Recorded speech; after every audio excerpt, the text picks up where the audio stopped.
Today, we are diving deep into the life of a man who was, well, a walking contradiction. Percy Bysshe Shelley. On the one hand, he wrote some of the most stunning, heartfelt poems about love you'll ever read. But on the other, his own life, his own quest for that love, left a wake of absolute destruction. So how do we square that? How do we make sense of the artist versus the man? I mean, just look at this. You've got the poet who says, "Love is the bond which connects not only man, but with everything which exists." Beautiful, right? But then you look at the other column. The man himself was an atheist in a deeply religious time, an anarchist, a guy who caused scandal wherever he went. So the big question is, how on earth can these two people be the same person? And here is the first huge irony of his life. Shelley was born with every advantage you could imagine. His father was a wealthy member of parliament, a title, a future seat in government. It was all just handed to him. He was born at the very top of the system that he would spend his entire life trying to burn to the ground. And that rebellion? Oh, it started early. At the super elite Eton school, he just flat out refused to take part in something called fagging, a pretty brutal tradition where younger boys were basically servants for the older students. He saw it for what it was, tyranny, and he wouldn't do it. This wasn't just a phase either. His rebellious streak just grew. He started blowing up trees with gunpowder, for fun. And then by 1811, he gets to Oxford, writes a pamphlet called The Necessity of Atheism, and mails it to all the heads of the college. Yeah, he was expelled. Immediately. This shows you this was a deep-seated, core part of who he was, an absolute hatred for authority in any form.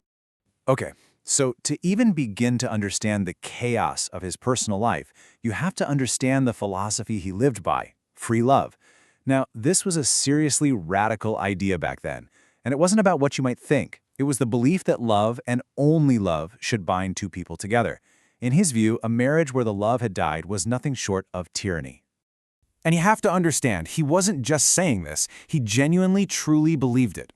In his own mind, he wasn't being a selfish jerk. He was living by a higher philosophical truth. He saw traditional marriage as this oppressive cage, and he was determined to smash it. But this is where those lofty, abstract ideals come crashing down into a horrific human reality. While he's off living his free love philosophy, he abandons his first wife, Harriet Westbrook. She was just 19 and pregnant with their second child. He left her to run away with the 16-year-old Mary Godwin. And Harriet, alone, disgraced, and heartbroken, walked to a lake in London and drowned herself. And the heartbreaking thing is, Harriet's death wasn't a one-off tragedy. It seems like the women in Shelley's orbit often paid a terrible price. His first wife, Harriet, died by suicide. Mary's own stepsister, Fanny Imlay, also killed herself, and it's widely believed it was partly due to an unrequited love for Shelley. And Mary herself, well, she survived, but her life with him was one of constant instability, loss, and pain. If you need one single story to understand Shelley's massive blind spot, this is it. When he and Mary ran off to France, their little boat got caught in a vicious storm that lasted for hours. Mary was literally collapsing from seasickness and sheer terror. So how did Shelley remember this terrifying event? He later wrote about the great pleasure and security he felt. For him, it was this sublime, romantic adventure. He was so wrapped up in his own story, in his own ideals, that he was completely oblivious to the real suffering of the person right next to him. But just when you're ready to write this guy off as a self-absorbed monster, the story takes a sharp turn. In 1819, about 60,000 peaceful protesters, we're talking men, women, and children, all gathered in St. Peter's Field in Manchester. They weren't rioting, they were just asking for the right to vote. The government's response? They sent in the cavalry with swords drawn, charging into the unarmed crowd.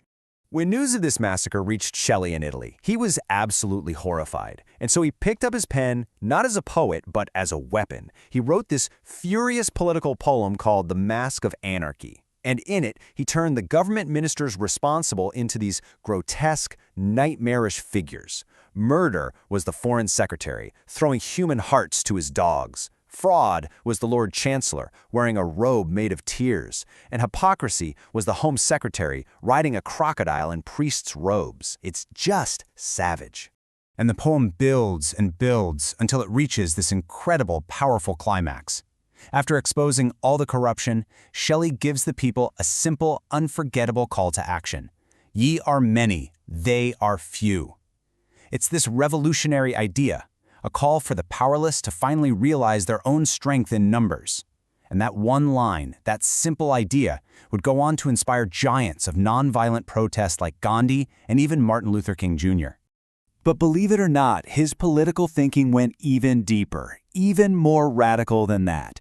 In his masterpiece, a play called Prometheus Unbound, he puts forward his most challenging idea of all. It wasn't about fighting back. It wasn't about revenge. It was all about forgiveness. He took the old Greek myth of Prometheus being tortured by the gods and just completely flipped it on its head. And what he creates is basically a blueprint for nonviolent revolution. So here's how it works. First, you endure the tyrant's violence, but you don't break. Then, you have to fight that natural urge for revenge. You have to reject it. And then comes the hardest part. You forgive your oppressor. Completely. Unconditionally. By doing this, Shelley believed you could break the entire cycle of hatred and violence. Power that's built on force, when it's met with this kind of unbreakable forgiveness, just collapses under the weight of its own moral emptiness. It's an incredible idea. Shelley's own end, though, was anything but peaceful. He drowned in a boating accident when he was just 29. And over time, this romantic myth grew up around his death. You know, this beautiful funeral pyre on an Italian beach where the poet's heart miraculously refused to burn. The reality? Well, it was a lot grimmer. Because of strict quarantine laws, his waterlogged, disfigured body had to be burned right there on the beach. It was a gruesome scene. And that immortal heart that wouldn't burn, yeah, that was most likely his liver, which had been hardened by a previous illness. So how did this scandalous radical, this guy who was hated by the establishment, become the immortal poet we remember today?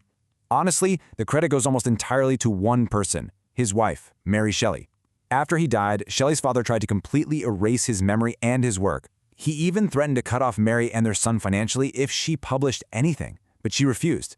She lived in poverty, painstakingly gathering and editing his manuscripts, which were often water-damaged and nearly impossible to read. She added her own notes explaining his philosophy, his genius, to a world that just hadn't understood him. She single-handedly built his entire legacy. Which brings us right back to where we started, to this impossible paradox. Shelley dreamed of this grand, universal love that could set all of humanity free. But his personal search for that abstract ideal led to the very real destruction of the people who loved him the most. So we're left with this really uncomfortable question.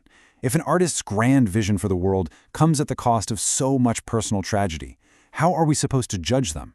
Is it possible that the pursuit of some perfect, grand ideal will always demand an imperfect and very human sacrifice? That is something worth thinking about.